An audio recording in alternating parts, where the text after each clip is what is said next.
Ya, baik pemirsa, Mas Faisal Assegaf dan juga Bang Jazuli, sebelum kita lanjutkan perbincangan kita, kami ajak Anda untuk memperbarui bagaimana kondisi terkini di Gaza bersama dengan relawan Gaza. Di sana ada Dr. Wahyu Bimantoro, SPAN. Assalamualaikum, selamat malam waktu Indonesia, Dr. Wahyu. Waalaikumsalam, selamat siang waktu Gaza, Mbak. Ya, Dr. Wahyu, mungkin bisa dibagikan atau digambarkan kepada kita semua di sini. Saat ini kondisi di Gaza sendiri seperti apa? Ya, saat ini kondisi di wilayah utara memang relatif lebih tenang daripada di wilayah selatan karena tampaknya serangan-serangan lebih banyak di wilayah selatan dan di Gaza City. Terakhir kali ada serangan di sini kemarin sore, ya, di mana ada 3 korban. Tapi tidak ada yang meninggal ya. Satu pasien anak kecil masuk ICU karena ada pecahan bom masuk ke kepalanya. Kemudian satu lagi pasien luka di punggung, satu lagi luka kecil aja. Saat ini masih yang di ICU masih kritis.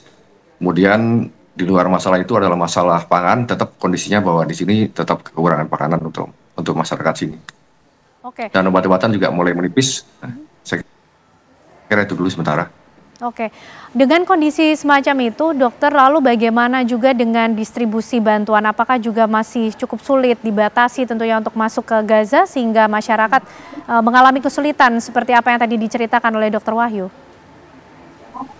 Ya, distribusi kan memang masih di stop sampai dengan saat ini. Jadi distribusi bantuan masih di stop sehingga apa yang ada di sini adalah apa yang merupakan stok lama dari yang dulu-dulu. Jadi seperti itu, sehingga yang tersisa ini harganya menjadi sangat mahal. Contohnya untuk telur kira-kira 1 butir harganya di sini sekitar Rp50.000, kemudian untuk ikan mungkin 1 kilo sekitar 1,5 juta. Ya seperti itulah kira-kira di sini kondisinya. Sedangkan untuk daging dan protein lainnya sudah nggak ada di sini. Oke, itu, Mbak. Oke, lalu bagaimana kemudian warga Gaza bertahan dengan kondisi keterbatasan semacam ini, dan serangan-serangan juga masih terus berlangsung di sana, dokter? Masih banyak juga. Kami di sini di wilayah utara juga masih, mungkin kalau hari ini sih 10 kali aja lebih ya. Tadi waktu Jumatan juga kami juga ada bom, walaupun ya mungkin sekitar 2 kilo dari lokasi kami. Tapi yang jelas semua masih ada seperti itu. Warga Gaza kalau ditanya masih bisa makan, mungkin masih bisa makan. Tapi dengan sisa-sisa yang ada, dan kebanyakan mereka makan dengan istilahnya kue humus namanya ya. Jadi mungkin seperti roti canai kalau di Indonesia itu, di mana memang nggak ada gizinya, tapi buat mereka itu sekedar mengisi perutnya saja. Kemudian juga mereka untuk bahan bakar juga mereka mengelola sendiri dari limbah plastik untuk mungkin bahan lampu dan sebagainya. Oke. Jadi mereka sangat kreatif untuk mempertahankan hidup mereka. Oke, dokter, apakah juga sudah mendengar mengenai rencana Presiden Republik Indonesia Prabowo Subianto untuk mengevakuasi 1.000 warga Gaza ke Indonesia? Apakah kemudian di sana juga ada respon yang muncul dari rencana Presiden ini? Jadi begini, Pak ya, ini isu-isu yang mungkin sekarang sedang ramai dibicarakan di. Ya. Prinsipnya kami sebenarnya menghargai segala usaha yang diniatkan untuk membantu warga Gaza. Tapi melihat kondisi di sini, kami sendiri agak mendapat protes dari teman-teman di rumah sakit setelah ada hal ini yang disampaikan. Jadi bahwa evakuasi ya, bukan relokasi ya. Evakuasi ini juga bukan tanpa risiko, sebab setahu kami bahwa setiap penduduk Gaza yang keluar dari wilayah Gaza, mereka tidak punya izin masuk lagi, tidak diperkenankan masuk lagi. Satu itu. Yang kedua, untuk evakuasi sendiri, setahu saya, mungkin saya bisa salah ya, setahu saya untuk keluar itu hanya boleh pasiennya, tapi tidak boleh pendampingnya. Jadi ini juga hal-hal yang mungkin perlu dipikirkan oleh teman-teman dari Indonesia, dan apakah cukup bijaksana mengirimkan pasien sejauh itu ke Indonesia. Jadi itu menurut kami ya. Kemudian kalau dari teman-teman sini sebenarnya mereka menurut kami mereka memprotes kami, sehingga kami harus menjelaskan bahwa ini bukan merupakan ide dari kami, sebab ide kami sederhana sebenarnya, karena sebenarnya pelayanan di sini tuh kualitasnya tidak kalah bahkan di rumah sakit Indonesia yang tidak terlalu besar ini, mereka punya fasilitas yang baik, cuman memang rusak saja dirusak oleh penjajah. Jadi menurut kami tetap nomor satu adalah hentikan serangan. Yang kedua adalah buka perbatasan untuk memasukkan bantuan, karena secara skill, secara kemampuan, saya perhatikan selama di sini mereka bagus sekali pelayanannya di rumah sakit Indonesia ini. Ya, saya hanya bisa membahas di rumah sakit Indonesia karena mereka, karena saya di sini, jadi saya tahu benar. Oke, baik, Dokter Wahyu, artinya dengan adanya mengetahui rencana Presiden Prabowo Subianto untuk mengevakuasi 1.000 warga Gaza, kemudian tantangan dan kesulitan mungkin yang dihadapi dengan mekanisme evakuasi tersebut, apa yang sebetulnya mungkin bisa dilakukan sebagai suatu bentuk aksi nyata untuk bisa membantu warga Gaza di sana saat ini? Ya, itu tadi Mbak ya, jadi kembali lagi bahwa yang terpenting adalah dari pemerintahan, ya mungkin nggak cuma dari Indonesia, dari seluruh dunia adalah menekan pihak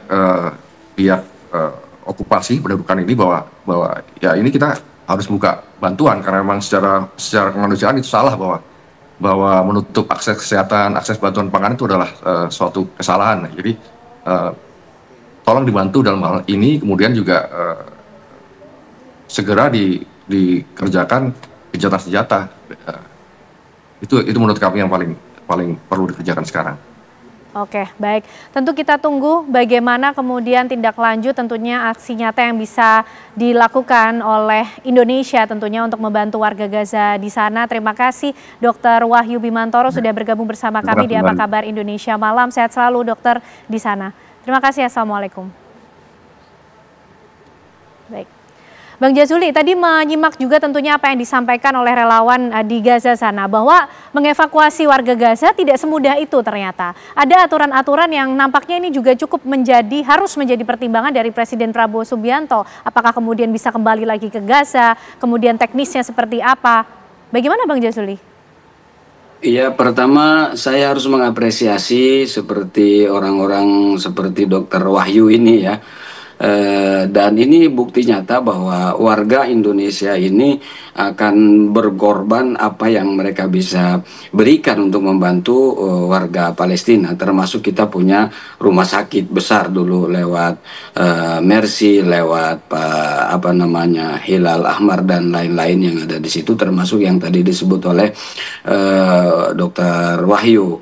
Tentu rumah sakit seperti ini tidak bisa ditutup. Artinya dia tetap melayani masyarakat yang ada di Gaza. Kemudian yang kedua, saya setuju bagaimana kita juga akan dorong pemerintah bersama-sama negara-negara lain membuka blokade bantuan ya yang dilakukan oleh si Zionis Israel penjajah ini. Saya kira ini juga penting untuk dilakukan. Kemudian berikutnya, seperti yang sudah saya utarakan bahwa bagaimana Presiden Prabowo mampu menggalang kekuatan, kita berharap untuk menghentikan agresi dan genosida yang ada di Gaza dan Palestina. Dalam waktu yang sama, yang tidak bisa terobati, ya tentu harus dicari cara. Jangan kita biarkan mereka seperti yang saya katakan tadi, ada 4 kemungkinan harus dilakukan. Disitulah kita harus mengapresiasi Presiden Prabowo untuk keinginannya mengevakuasi. Adapun secara teknis, ya biarkan menjadi PR-nya pemerintah, karena ini domainnya eksekutif ya. Dan saya yakin semua syarat-syarat seperti yang disampaikan oleh Pak Menlu tadi akan ditempuh dan akan dilakukan. Seluruh upaya teknis yang bisa dilakukan dan harus dilakukan agar minimal 1.000 orang yang akan diobati secara gratis di Indonesia ini bisa berjalan dengan baik. Oke, baik. Bang Jazuli, Mas Faisal, mungkin pesan yang bisa disampaikan oleh atas rencana Presiden Prabowo Subianto ini, sehingga kemudian diperhitungkan betul setiap langkahnya secara hati-hati, mengingat ini tentunya juga masih terus timbul gejolak ya di situasi Gaza saat ini. Ya memang kalau penjajahan yang dilakukan Israel terhadap Palestina itu ada namanya politik demografi.